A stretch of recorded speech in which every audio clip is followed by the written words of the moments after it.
El delito de genocidio no incluye el delito político o por razones políticas. Y esa también es una de las cuestiones que ha tratado este foro y que es mi esperanza que se siga tratando para el futuro. Así que en homenaje a la descomunal labor de Lemkin y también en el reconocimiento a todos los aquí presentes y a los que han venido a presentar sus exposiciones y ponencias, desde ya les manifiesto mi más profundo agradecimiento como moderador de este panel e invito al primero de ellos a que se haga presente con su exposición. Muchas gracias por su atención.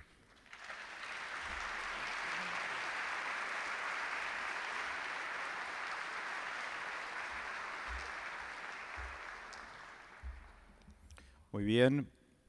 buenas tardes a todos los aquí presentes. En primer lugar, quiero agradecer a los organizadores de este foro de Justicia para la Paz. Como mencionaron cuando fui presentado, yo ejerzo el cargo de juez de un tribunal oral federal de esta ciudad de Buenos Aires, y en tal carácter, entre los años 2009 y 2011, por 24 meses prácticamente exactos, presidí los debates en la causa conocida como ESMA, Escuela Superior de Mecánica de la Armada, tratándose entonces de un centro clandestino de detención. Se puede afirmar que fue el mayor centro clandestino de detención del país, de la Argentina. Por allí pasaron alrededor de 5.000 personas, por allí desaparecieron alrededor de 5.000 personas, de un número que, como todos seguramente saben,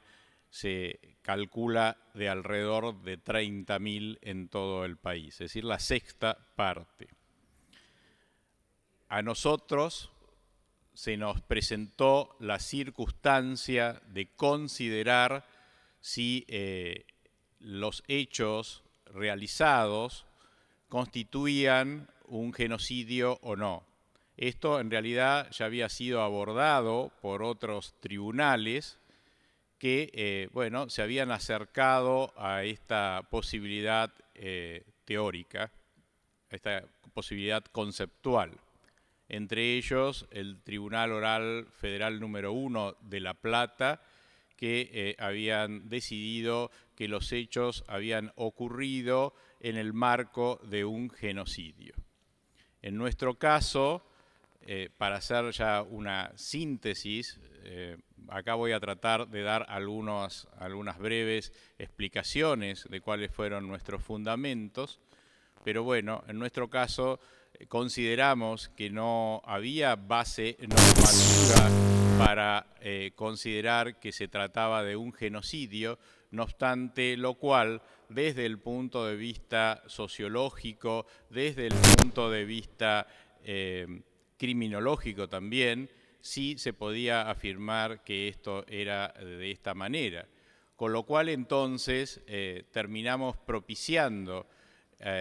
pidiendo a la Corte Suprema de Justicia de la Nación, que es la máxima cabeza del Poder Judicial en la Argentina, que realizara las gestiones, si así lo consideraba pertinente desde ya, que realizara las gestiones necesarias a los efectos de incluir lo que nosotros habíamos llegado a concluir, que había tratado de un politicidio, que esa hipótesis de politicidio fuera incluida en los términos de la Convención contra el Genocidio del año 1948. Efectivamente, como acaba de mencionar el profesor Héctor Zimmermann, fue el profesor Lemkin quien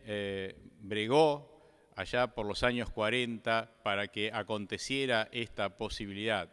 Y bueno, la hipótesis de la persecución política como causal de genocidio, bueno, no resultó ser incluida en los términos de la Convención. Y entonces nosotros lo que propiciamos precisamente es potenciar, extender los términos de la Convención, que se vuelva a discutir los términos de la Convención y si así se resuelve, bueno, efectivamente sea incorporada esta hipótesis.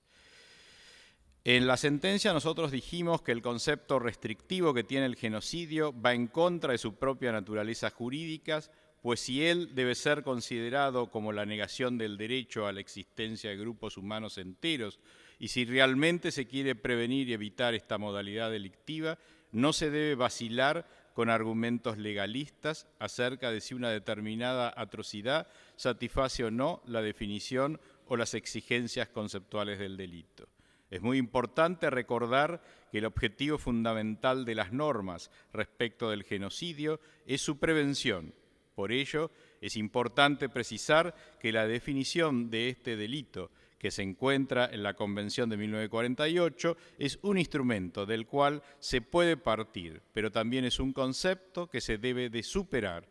Debe reconocerse entonces que no cualquier acto puede considerarse genocidio, pero a la vez es necesario tener una visión audaz para reconocer aquello que sí lo es, pues lejos debe quedar la idea de que el único genocidio de la historia fue el perpetrado contra los judíos en Alemania. Esto debe de servir de experiencia para develar mecanismos por los cuales se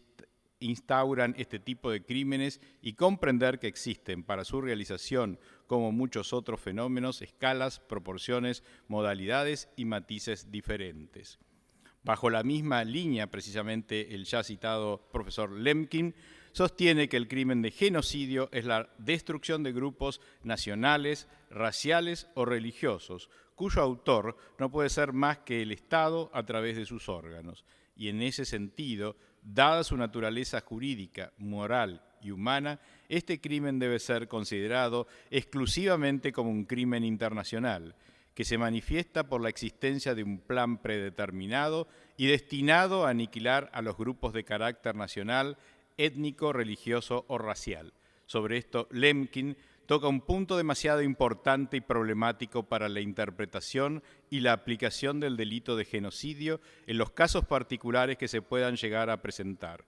El autor explica que la exclusión de los grupos de carácter político no significa, en su opinión, que la destrucción de estos sea legítima, sino que, dado el estado de desarrollo de la vida internacional en aquellas fechas, convendría temporalmente dejar la resolución de esta delicada cuestión a las legislaciones nacionales, admitiendo que es más fácil en el derecho internacional definir los grupos étnicos, religiosos o nacionales que los grupos políticos, lo que destacaba el profesor Zimmerman. En fin, no fue debidamente escuchado.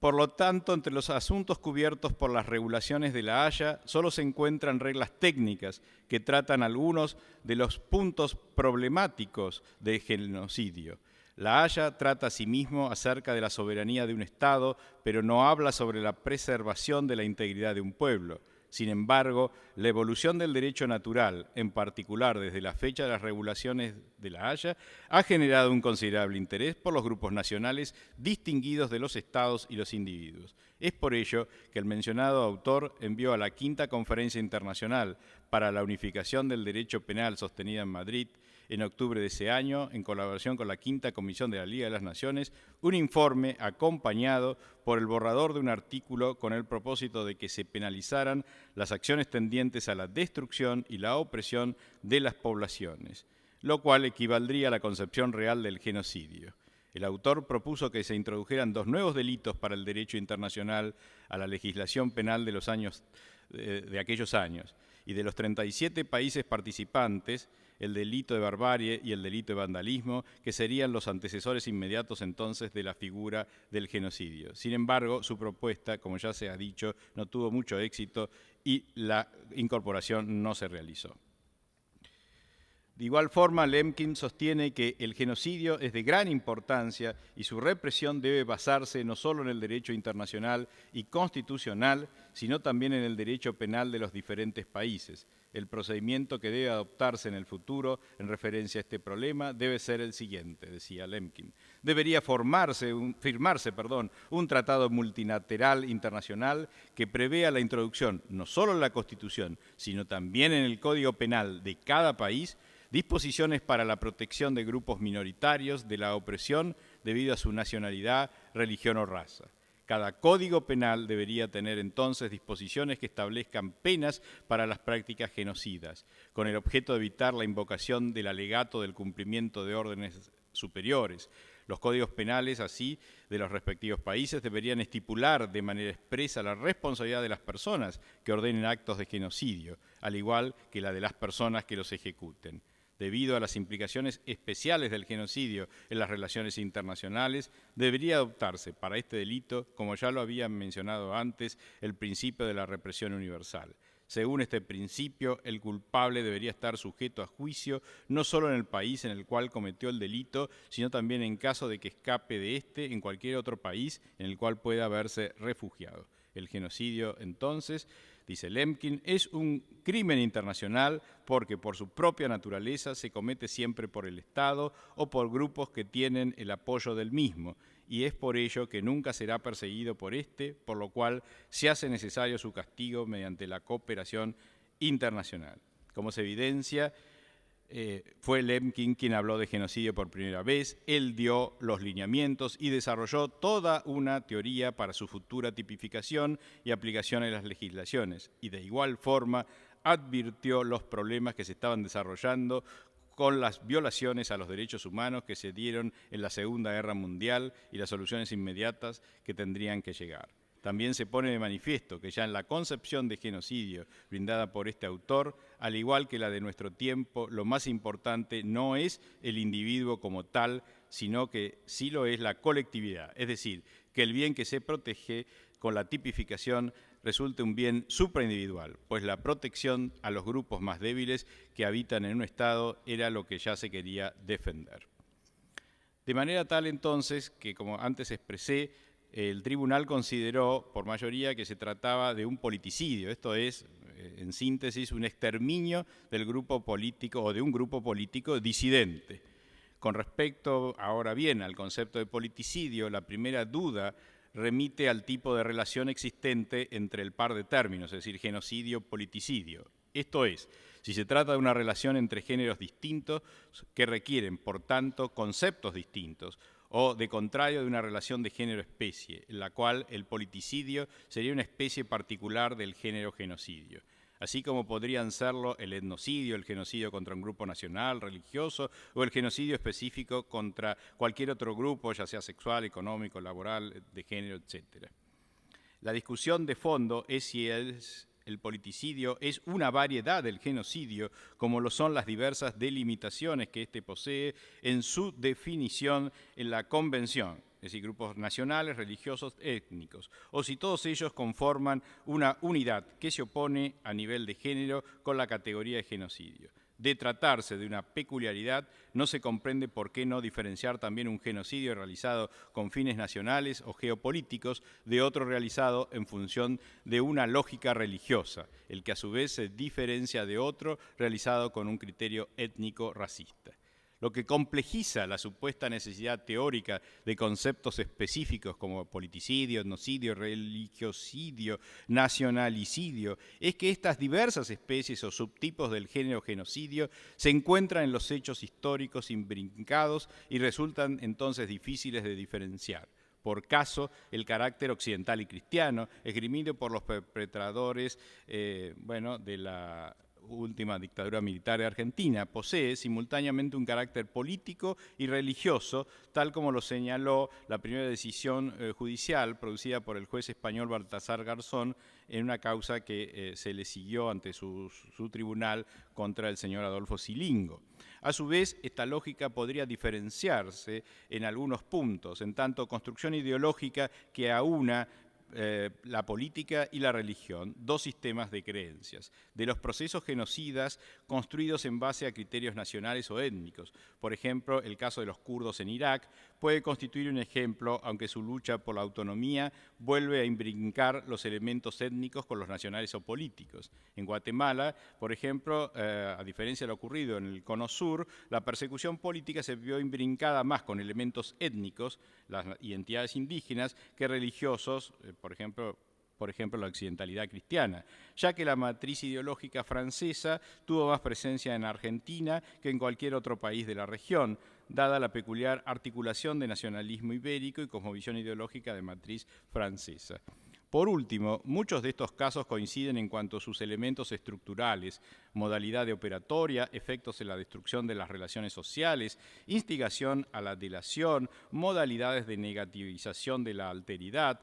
absolutización de la figura del enemigo, construcción binaria de la realidad, conceptos de los cuales acabamos de escuchar en palabras del juez y profesor Zaffaroni. Es decir, si bien el uso del concepto de politicidio pareciera útil en tanto especie del género genocidio para dar cuenta de particularidades históricas de algunos procesos que no existen en otros, podría invisibilizar los elementos políticos que siempre han existido detrás de persecuciones étnicas, nacionales o religiosas, así como simultáneamente invisibilizar el uso de la religión o el racismo en los casos eminentemente políticos, ya que el análisis histórico más preciso y documental nos demuestra que la línea divisoria no es tan clara como aparece en el sentido común, sin entender cuál sería entonces el efectivo aporte teórico del nuevo término. Aceptar jurídicamente el concepto de politicidio legitimaría la anulación del principio universalista de la igualdad ante la ley, sin aportar ninguna ventaja relevante en el plano de la criminología. Aceptarlo solo sociológicamente, a su vez, podría dar cuenta de algunas especificidades históricas, pero con el riesgo de separar conceptualmente lo que empíricamente suele encontrarse mucho más imbrincado e incluso producir una despolitización de aquellos casos en donde el racismo, el nacionalismo o el fanatismo religioso son significativos, hechos que no niegan la existencia de patrones políticos de selección de las víctimas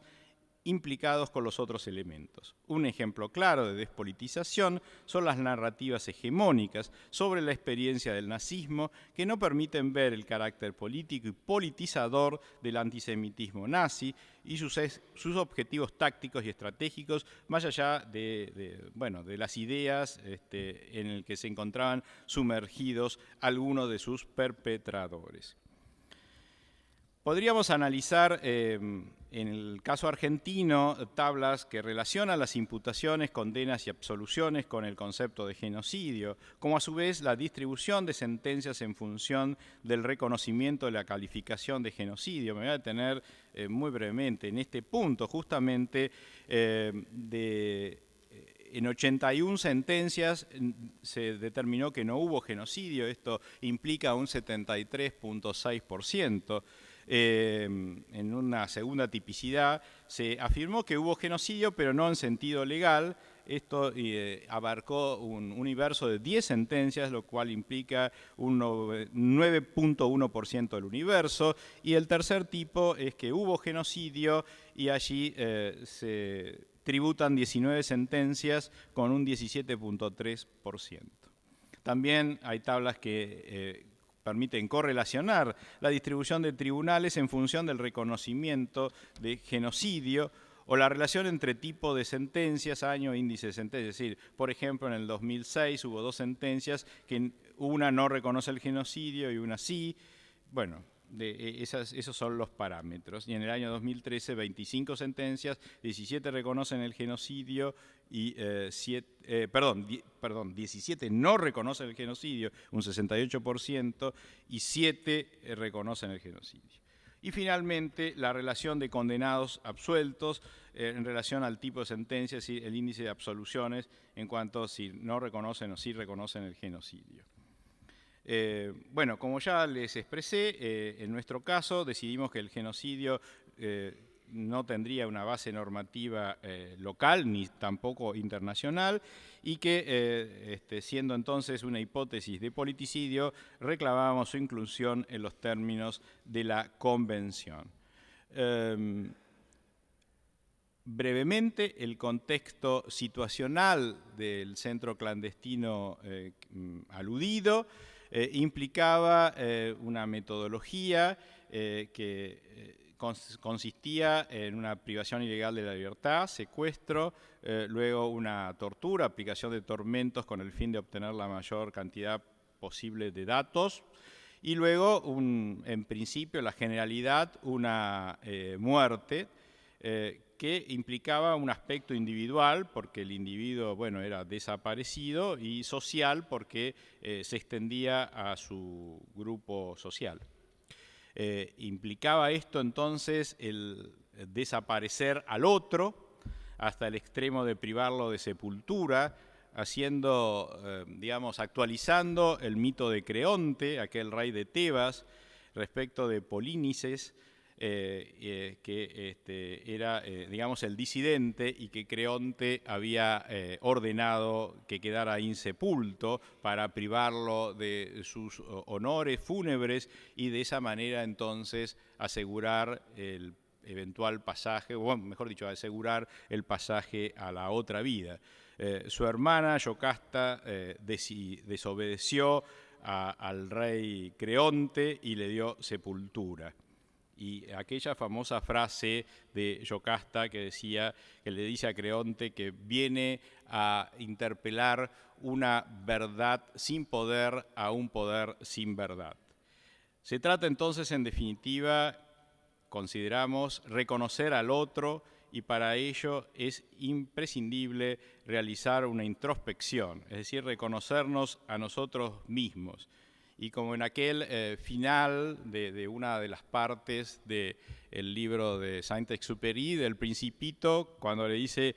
cuando sepas juzgarte a ti mismo, bueno, recién ahí entonces vas a poder juzgar a los demás. Muchas gracias.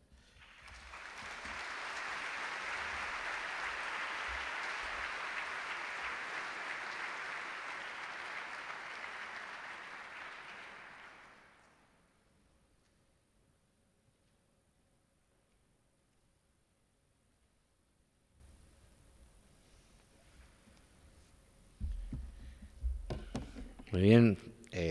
muchas gracias, doctor Obligado. Después de su aporte, me queda poco por decir. De cualquier manera, entiendo que hay algunas cuestiones tratadas que merecen atención en relación a su exposición, ¿no? En primer lugar, su actividad judicial respecto de tratar de delimitar si efectivamente lo sucedido en la Argentina ha constituido o han constituido casos de genocidio o de politicidio. En el caso del politicidio, parece excelente la posibilidad de, primero, considerar la ampliación y, segundo, esto que venimos trabajando, hacer referencia a que en los genocidios es mucho más útil la prevención, y por otra parte que no cualquier acto es un acto genocida.